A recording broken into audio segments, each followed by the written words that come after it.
Laporta raja del árbitro. Flick raja del árbitro. Simeone raja de los árbitros. Y en el Madrid, silencio y líderes. Real Madrid has completely lost it. They are a freaking circus right now. The same people who were saying that they were very quiet, that they were at the top of La Liga, and that Madrid, the Atletico Madrid was complaining, that Barcelona was complaining. Now they're the complainers because things are knowing that the ball's not bouncing their way, the referee's not going their way, and now they're the ones crying, and Barcelona is the one who's actually quiet and La Liga leaders, right?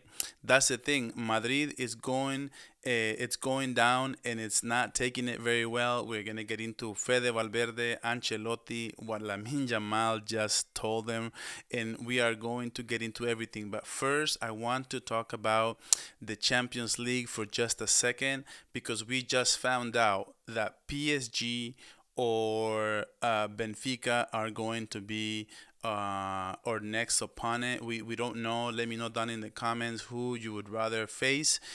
Is it Dembele with their great form right now, or is it the Benfica? I personally think Benfica is a much easier opponent because right now PSG is kind of hitting in all cylinders. But let's get into what we need to talk about, and this is referees, and this is La Liga. Honestly, I have to say, ever since I started watching the game that I love, the Spanish football, Barcelona, as a lifelong Barcelona fan, I've always grew up and people talking about referees. And this is not something from right now. This is not something from a couple of years ago. This has been going on for 20, maybe 30, maybe 40 years. As long as this game existed, there always going to be talk about referees. And I think Real Madrid is in the wrong right now because the ball is not bouncing their way, and they're a bunch of crybabies. Like I've said before, they're just a bunch of crybabies who don't want to have anything go against them. They don't want to face adversity. And right now, Munuera, the referee that gave Jude Bellingham the red card, the news just broke, and we have to talk about this seriously. The news just broke, and he got suspended by UEFA due to all the pressure from Real Madrid. So Barca Universal said this, and this was posted before the news broke that he actually got suspended. Real Madrid, here we go. Munuera received hundreds of death threats from Real Madrid fans, leaked photos of home and his family, had to shut down his IG. The RFEF started an investigation against him, and now they have reached the conclusion, the UEFA, that have decided to suspend him. This is the kind of pressure that all referees, and I want you guys to understand, this is the pressure that all referees feel throughout the years, throughout time.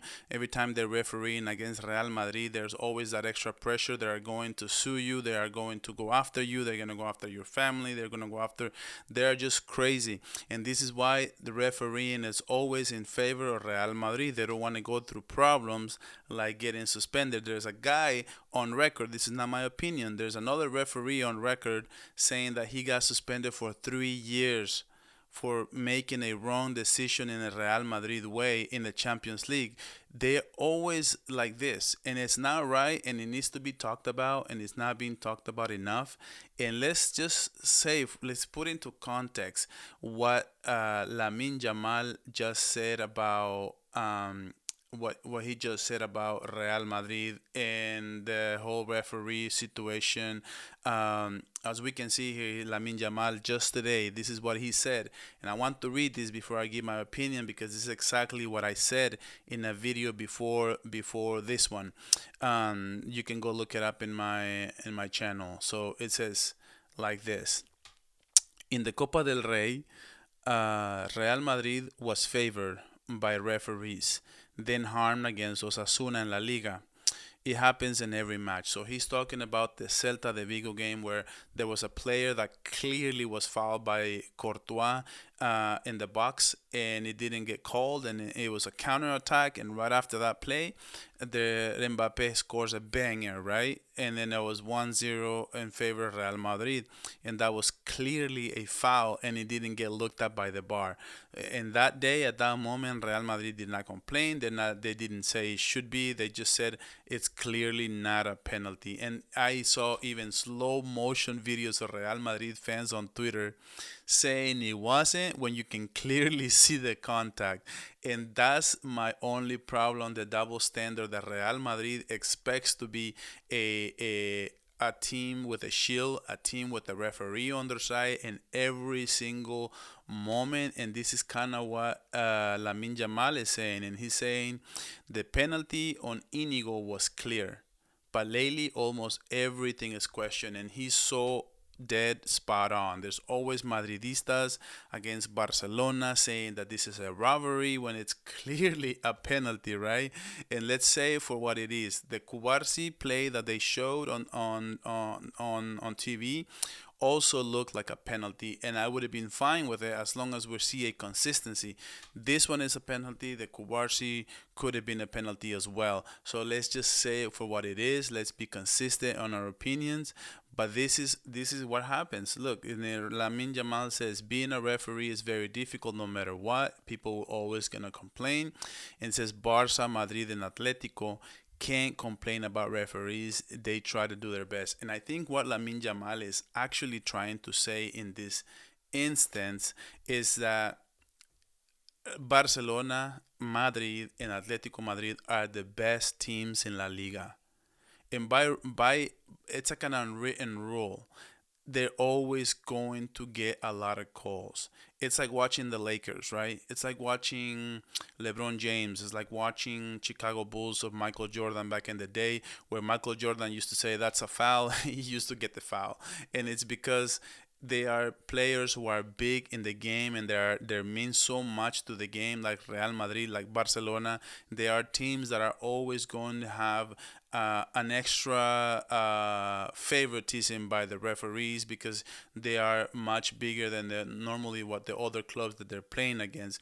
It shouldn't be this way, but it is this way, and that's why every dynasty is criticized. The Patriots used to say, "Oh, the Patriots used to be this team where they always get every single call. The referees, everything's rigged, right?" And it's always like this, and now it's the Kansas City Chiefs who have the dynasty, and they used to say that the Kansas City Chiefs get all the help, get all the calls, get all everything, and they want the league, they want the Chiefs in the Super Bowl and everything. So this goes on in every single sport, and this is exactly what happens. This is a great example, but these things need to stop. And Munuera being suspended is outrageous because Bellingham clearly tells him a big F off or FU. Just 7 days ago against Atletico Madrid, Jude Bellingham was telling another referee to FU. So at the end of the day, what are we trying to do? Are we trying to set a tone for the players and let them know they cannot say that, or are we letting them just say whatever the hell they want? Because what is suspending Munuera does to the players? What is the message the league is trying to send to the players? And in this case, I do think it's a big deal that Jude Bellingham and Real Madrid are pushing this hard, and they are sending these letters to the Confederation. They're sending these letters to La Liga and complaining about every single thing. And Real Madrid have no shame. They actually complained to La Liga when they had 10 penalties in favor, 0 against. Ever since that the communication, the letter they sent out, it's 3 penalties against them, 1 in favor. So you can see how now the referees are pissed. They don't want Real Madrid. They don't want to talk about Real Madrid. They don't want to give them any favors because why? Because they're human beings. They're actual people who feel hurt, who feel like outraged by Real Madrid trying to start these rig allegations and this like they bought the referee or this and that, and referees are actually giving them a fair a fair refereeing to Real Madrid, and not even fair. It's like unfair for the other teams. It's like 10 penalties in favor and 0 against. Blows my mind. Barcelona had 4 and 4. Atletico Madrid had like 3 and 4. It just kind of crazy. And just the fact that they complaining, it goes to show you how bunch of crybabies they are, and they don't know how to take defeats. And they were actually saying that there was no league, that the La Liga was already settled, and it was Real Madrid going away with it because they had 7 points, and Barcelona wasn't playing very well at the beginning of the year. But now here we are. Barcelona is undefeated under Hansi Flick in 2025. In 2025, it's about mid-February as I record this, and Barcelona has not lost a single match. As a matter of fact, they've only tied once to Getafe. So Barcelona is playing the best football, and Real Madrid should recognize that and should give Barcelona their flowers because they are playing the best as we speak. And it's kind of a shame that they're just trying to justify their bad play by just blaming the refs. This is what Celta de Vigo posted because of what Valverde posted. So they posted this picture about that one play, right? And everything is burning around them with Real Madrid and Barcelona. And this is where we see kind of a double standard. Kind of like the same play where they say no penalty here, but when it's Rudiger, they say that's a clear penalty. So it goes to show you how idiots they are. And Ancelotti, just today, he was saying that the referees in Champions League are much better than La Liga, and this is going to keep going on. This is not going to help their case with referees in the future, just blaming the ref. What the Rayo Vallecano said after the game, they said Barcelona deserved the win. We could have played better. We could have done better. We don't blame ref. We respect the refs. That's what Easy said. That's what the coach said, and you can see it's a well-coached team. And here goes what Valverde said to his whole community of Madridistas. This is exactly what they want to hear. I want to clarify to Real Madrid fans that I didn't mention what we're suffering. Oh my God, poor babies, they are suffering with the referees because I know myself and I am focused on tomorrow. The whole world saw what's happening to Real Madrid in La Liga. Oh, I'm so sorry. I didn't forget. I always be there to protect the club 100% as usual. What a bunch of crybabies, guys. Let's put umbrellas and put like the little tears on the comments so that I know you guys enjoy this kind of content, and we're gonna keep making more stuff like this because these things can't go unnoticed and they have to be said and they have to be shown for the world to see. These people, they don't know how to lose a game. They don't know how to take a defeat. They don't know how to just basically admit Barcelona right now it's playing much better football. It's on a superior level on all angles. And in that Chiringuito show, they're saying that Barcelona is overrated. Well, overrated, top of La Liga, top scorers, and we're not even top because we're not even at top because we have more points. We're at top because we have better statistics all the way around than Real Madrid. But this is it for me for today. Like I said, let me know down in the comments. Please help us out by subscribing, by liking, by commenting. This helps the world to me. I'm trying to get to 50 subscribers. I'm 3 subscribers away, so please help me out. Until next time, and as always, Visca el Barça.